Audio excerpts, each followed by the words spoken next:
اللہ تعالیٰ کے نام سے شروع جو بڑا مہربان اور نہایت ہی رحم کرنے والا ہے۔ رسول اللہ صلی اللہ تعالیٰ علیہ وآلہ وسلم نے ارشاد فرمایا، انسان اپنے دوست سے پہچانا جاتا ہے۔ انسان کو چاہیے کہ دیکھے وہ کس سے دوستی لگا رہا ہے۔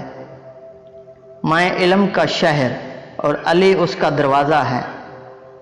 ایمان کے دو حصے ہیں، آدھا شکر میں اور آدھا صبر میں ہے۔